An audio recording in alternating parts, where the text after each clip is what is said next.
नमस्कार, बुलेटिन में आपका स्वागत है। मैं हूं आपके साथ आशा सरमाल। चलिए शुरुआत करते हैं बुलेटिन की इस वक्त की बड़ी खबर से शुरुआत करेंगे। सबसे पहले आपको दिल्ली लिए चलेंगे, जहां पर महबूबा मुफ्ती पहुंची हुई हैं और 370 और 35A की मांग को लेकर दिल्ली पहुंची है महबूबा मुफ्ती और मांग को लेकर जंतर मंतर पर धरने पर बैठ गई हैं पीडीपी अध्यक्षा और पीडीपी नेताओं और कार्यकर्ताओं के साथ यहां पर धरना प्रदर्शन करने की कोशिश की जा रही है। पहले यहां केंद्र शासित प्रदेश के अंदर आम जनता को धारा 370 को लेकर लुभाने की कोशिश और उसके बाद आज दिल्ली के अंदर पहुंची हैं और दिल्ली में अपने कार्यकर्ताओं के साथ जंतर मंतर में धरने पर बैठ गई हैं पीडीपी अध्यक्षा महबूबा मुफ्ती। और किस तरह से धारा 370 और 35A को लेकर बातचीत करती हुई नजर आ रही है, ये देखना बहुत जरूरी, क्योंकि पूरी तरह से पीडीपी के हवाले से खबर जो है वो देखने को मिल रही है, जहां पर दिल्ली में महबूबा मुफ्ती पहुंच चुकी है और जंतर मंतर में धरना प्रदर्शन शुरू हो चुका है और वहां पर धारा 370 और 35A को लेकर यहां धरना किया गया है।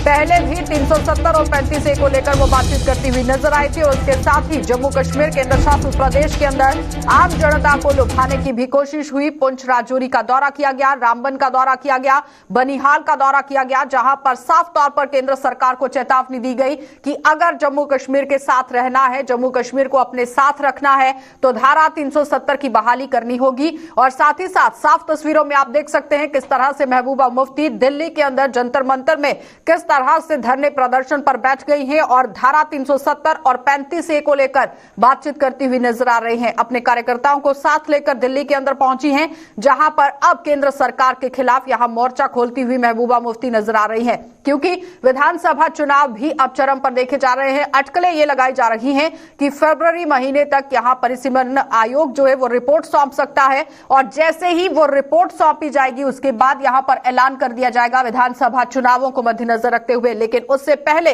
किस तरह से हर एक पार्टी अपनी पैठ बनाने की कोशिश कर रही है, यह भी देखने वाली बात है, क्योंकि अगर उसमें नेशनल कॉन्फ्रेंस की बात की जाए, कांग्रेस की बात की जाए, भारतीय जनता की पार्टी की बात की जाए या फिर पीडीपी की बात की जाए, हर एक पार्टी अपना काम करती हुई नजर आ रही है। लेकिन पीडीपी के जो बदले बदले सुर देखे जा रहे हैं वो आपके सामने हैं। आप अपनी टीवी स्क्रीन पर साफ देख सकते हैं किस तरह से महबूबा मुफ्ती लगातार बैनर लेकर धरने प्रदर्शन पर बैठ गई हैं जंतर मंतर में और केंद्र सरकार के खिलाफ यहां पर मोर्चा खोलती हुई नजर आ रही हैं। इससे पहले भी कई तरह बात जो है वो सामने रखी गई थी, जिसमें केंद्र सरकार पर हमला किया गया, केंद्र सरकार पर कई आरोप लगाए गए। लेकिन उसके साथ ही अगर नेशनल कॉन्फ्रेंस पार्टी की बात करें तो वहां पर दिग्गज नेताओं का यह भी कहना था कि भारतीय जनता पार्टी के साथ अगर हाथ नहीं मिलाया होता तो आज ये दिन नहीं देखना पड़ता।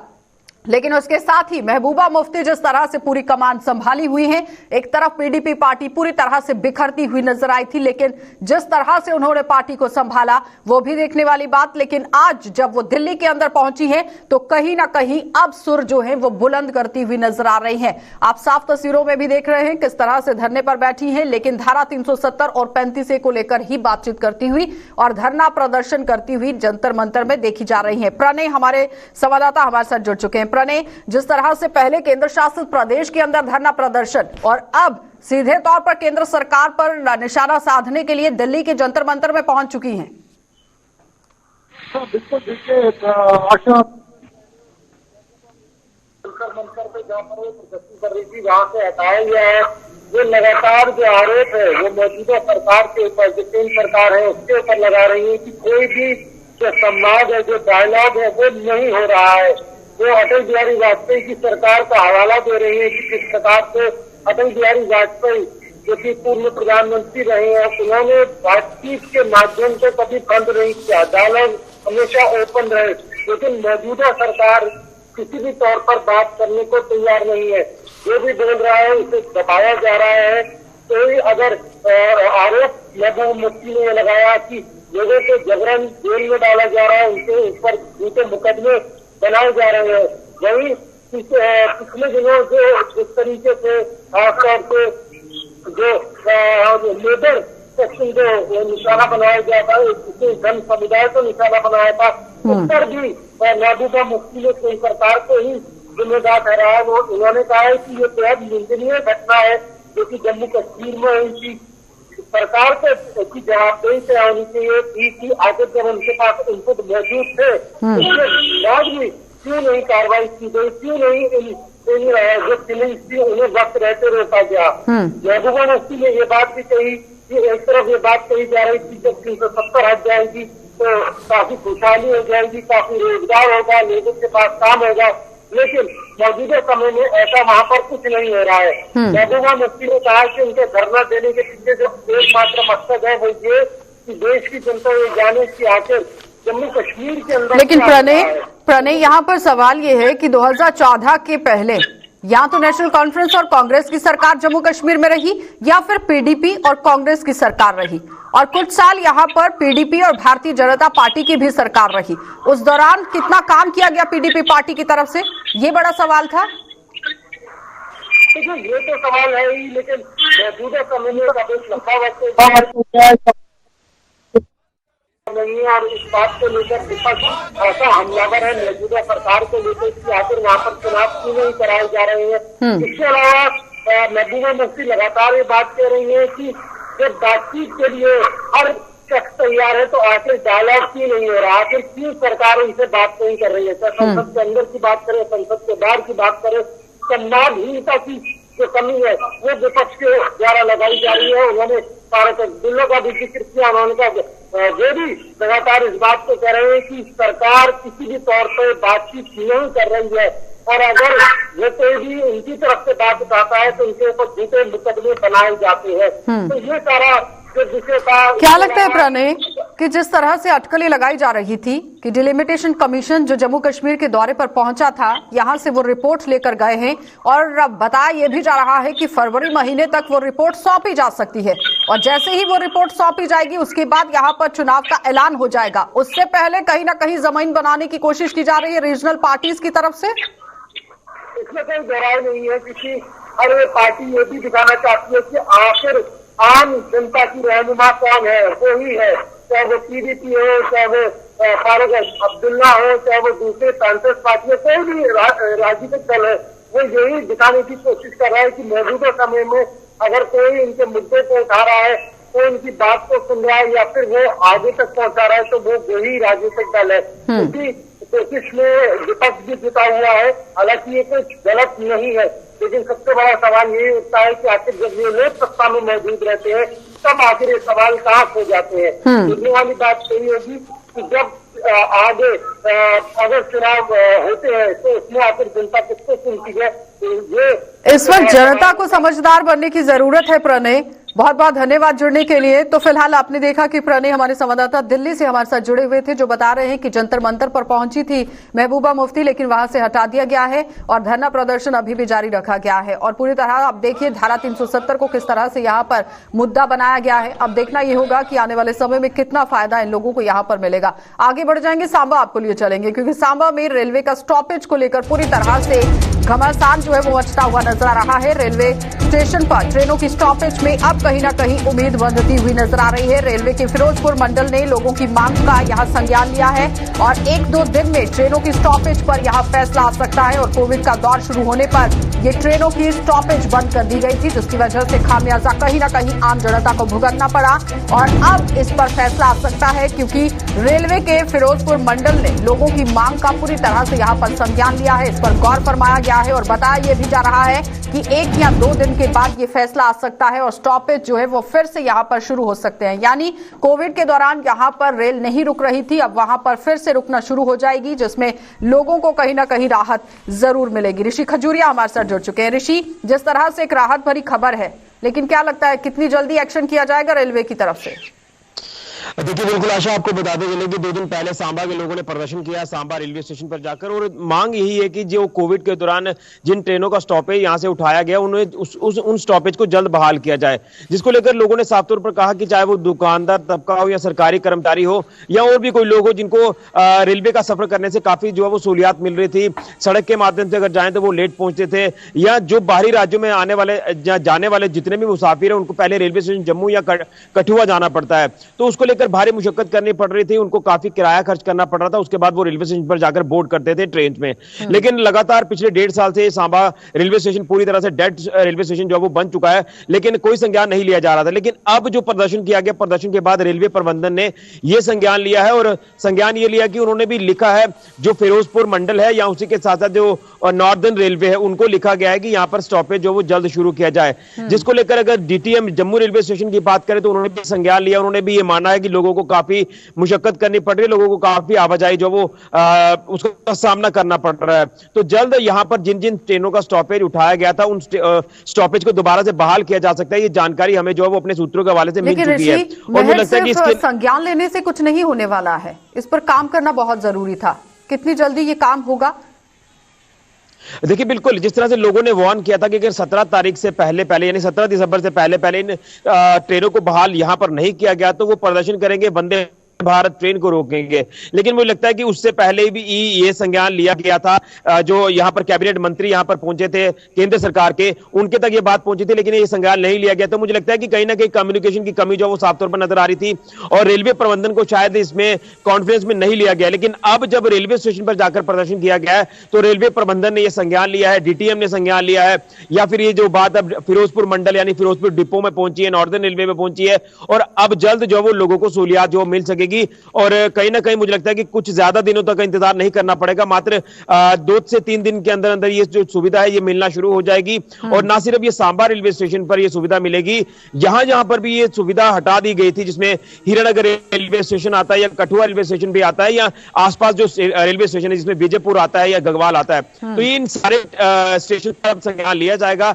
जो ट्रेन यहां पर रुकती थी उन्हें यहां पर उनका ठहराव उठा लिया गया था, उन्हें दोबारा से शुरू किया जा रहा है, क्योंकि लोगों को काफी आने वाले समय में 1 या 2 दिनों में आम जनता को राहत मिलेगी। बहुत बहुत धन्यवाद ऋषि जुड़ने के लिए।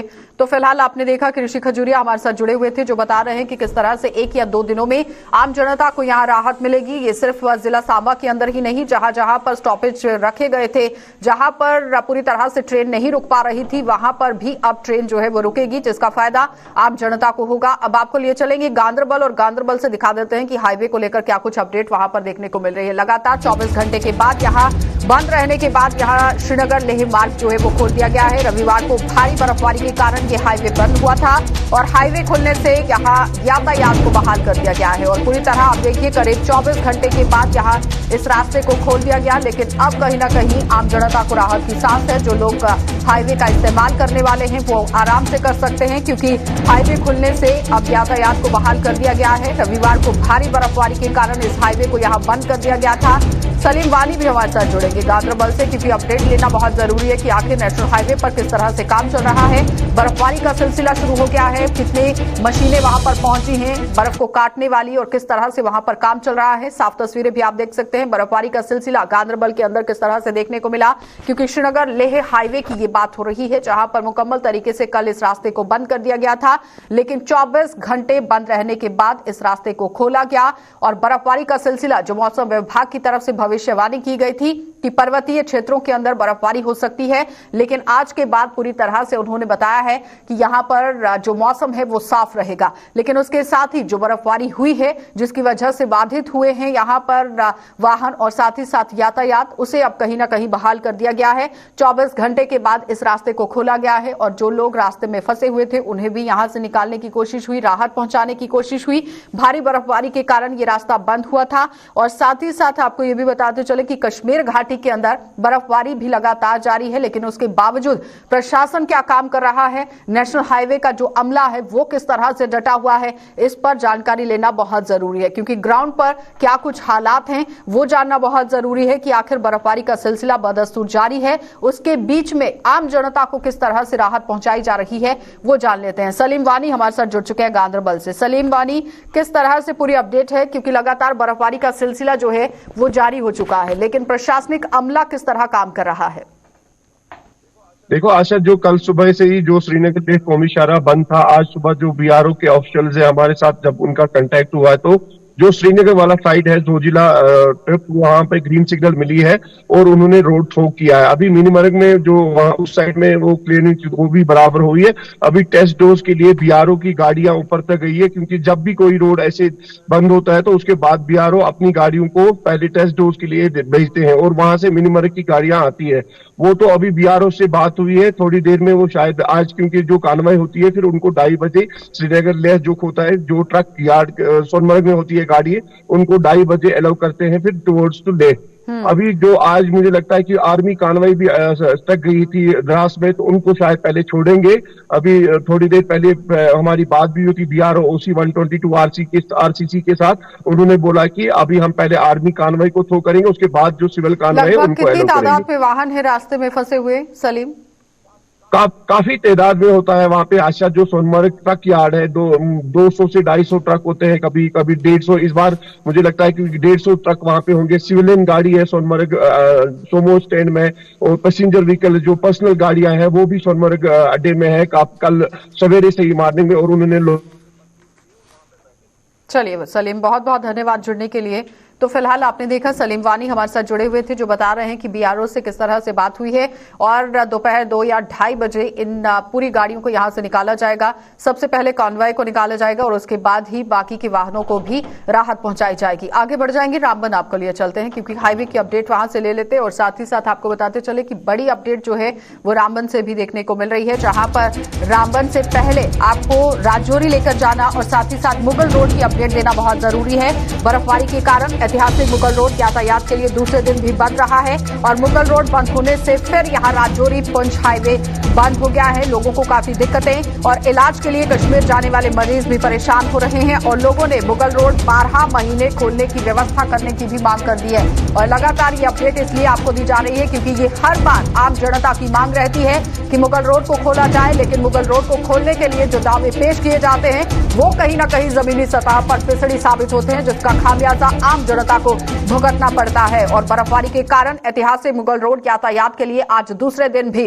बंद रहा है और मुगल रोड बंद होने से फिर राजौरी और पुंछ के लोगों की दिक्कतें बढ़ गई हैं क्योंकि मरीजों को अगर कश्मीर पहुंचना है तो शोपिया के रास्ते से होते हुए वो साफ तौर पर कश्मीर में जल्दी से पहुंच सकते हैं, लेकिन अगर मुगल रोड बंद है तो कहीं ना कहीं खामियाजा मरीजों को भी भुगतना पड़ सकता है, जिसकी वजह से आम जनता अब यहां पर पूरी तरह मांग करती हुई नजर आ रही है कि इस रास्ते को 12 महीने खोलने के लिए व्यवस्था की जाए। सबसे पहले आपको सुनाएंगे कि आम जनता का क्या कुछ कहना है।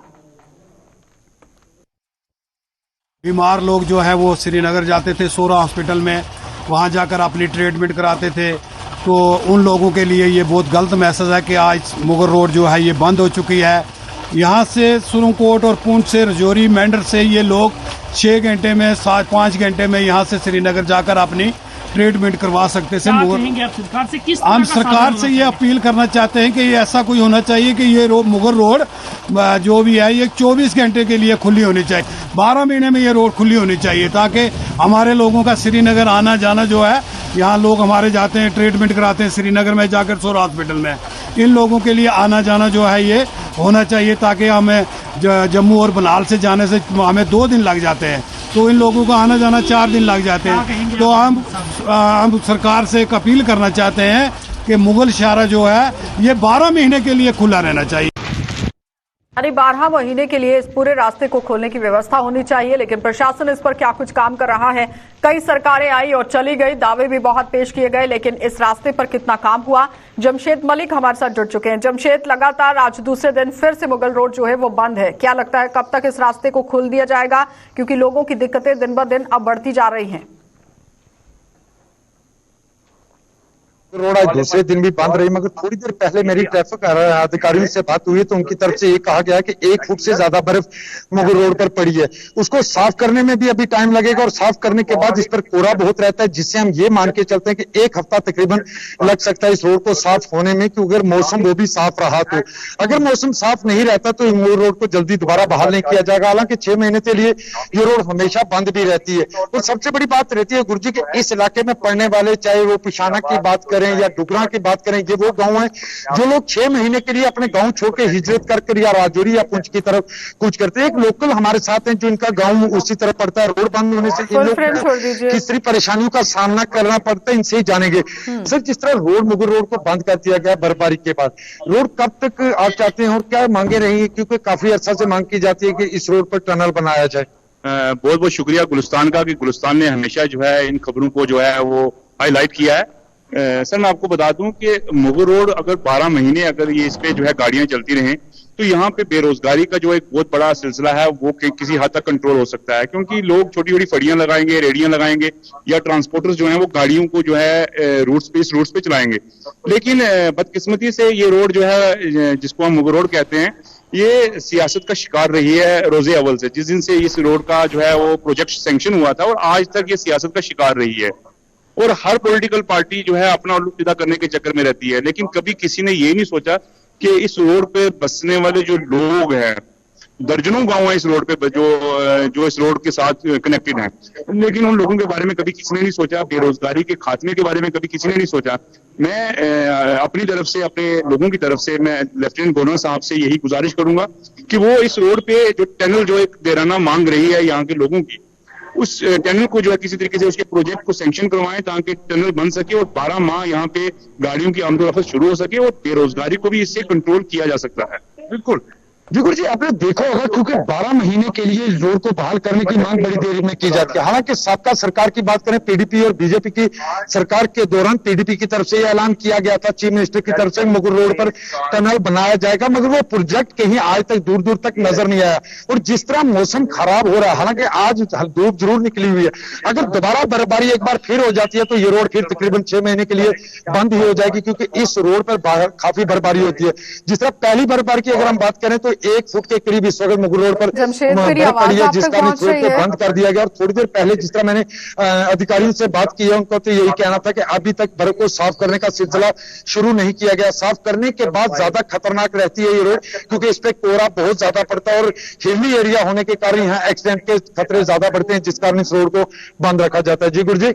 चलिए जमशेद, बहुत बहुत धन्यवाद जुड़ने के लिए। मुझे लग रहा है कि हमारी आवाज जमशेद तक शायद नहीं पहुंच पा रही है, लेकिन फिलहाल उन्होंने सब कवर कर लिया है, बातचीत हो गई है। और अगर आज ये रास्ता यहाँ नहीं खुलता है, क्योंकि काफी हद तक बर्फबारी का सिलसिला शुरू हुआ है और काफी बर्फ वहां पर पड़ चुकी है, जिस तरह से जमशेद ने अपडेट दी है, और साथ ही साथ उनका यह भी कहना है कि अगर इसी तरह से बर्फबारी का सिलसिला शुरू रहा तो अगले 6 महीने के लिए ये रास्ता बंद हो सकता है, जिसमें आम जनता को राहत मिलती हुई नजर नहीं आएगी, जिस पर काम करना बहुत जरूरी है। क्योंकि जो प्रशासनिक अमला है वो क्या कुछ काम कर रहा है ये देखना बहुत जरूरी है। आगे बढ़ जाएंगे, अब आपको लिए चलेंगे कश्मीर, और कश्मीर से मौसम के हवाले से जम्मू कश्मीर में क्या कुछ है सूरत हाल, वो आपको दिखा देते हैं। लगातार आप देखिए 2 दिनों तक बदले हुए मौसम के मिजाज के तेवर में अब कहीं ना कहीं सुधार हुआ है। मौसम विभाग ने भी मौसम साफ रहने की भविष्यवाणी कर दी है और अगले 10 दिनों तक मौसम साफ रहने का अनुमान जताया गया है मौसम विभाग की तरफ से। और कल भी यहाँ पर मौसम विशेषज्ञ जिस तरह से बातचीत करते हुए नजर आ रहे थे, उनका साफ तौर पर कहना था कि कल के दिन के लिए बादल भी छाए रहेंगे, बर्फबारी का सिलसिला भी शुरू रहेगा और बारिश भी होगी। लेकिन उसके बाद अगले 10 दिनों तक की अगर बात की जाए तो मौसम बिल्कुल यहाँ पर सुहावना रहने वाला है। इस वक्त की बड़ी अपडेट जम्मू और कश्मीर दोनों से आप देख सकते हैं किस तरह से 2 दिन तक मौसम के तेवरों में अब कहीं ना कहीं सुधार हो गया है। और मौसम विभाग की माने तो मौसम साफ रहने की भविष्यवाणी की गई है। अगले 10 दिनों तक मौसम यहां साफ रहेगा, इस तरह से अनुमान जताया गया है। लेकिन मौसम साफ रहने के बाद प्रशासन ने कितना काम किया, ये बड़ा सवाल अब बनता हुआ नजर आ रहा है, क्योंकि ये नेचुरल क्लाइमेटी है और ये हर बार होगा। मौसम खराब भी होगा, बर्फबारी का सिलसिला भी होगा, बारिश भी होगी, लेकिन इस बीच में जो प्रशासन की तरफ से बड़े बड़े दावे पेश किए जाते हैं, क्या वो जमीनी सतह पर सच साबित होते हैं या नहीं। जिस तरह से बताया गया था कि कश्मीर के अंदर लगातार बर्फबारी का अगर सिलसिला शुरू होता है तो वहां पर बिजली, पानी, सड़क जैसी मूलभूत सुविधाएं सुचारू रूप से दी जाएंगी, लेकिन मूलभूत सुविधाओं में कितना काम हुआ ये अब बड़ा सवाल बनता हुआ नजर आ रहा है। क्योंकि कल भी जिस तरह से अपडेट ली गई थी तो कहीं ना कहीं फिसड़ी साबित हुए थे प्रशासन के दावे, सरकार के दावे। लेकिन आज फिर से इस पर बातचीत करना बहुत जरूरी है कि आखिर प्रशासन की तरफ से और सरकार की तरफ से जो दावे पेश किए जाते हैं कि मौसम खराब होने के बाद जिस तरह से काम किया जाएगा ग्राउंड पर,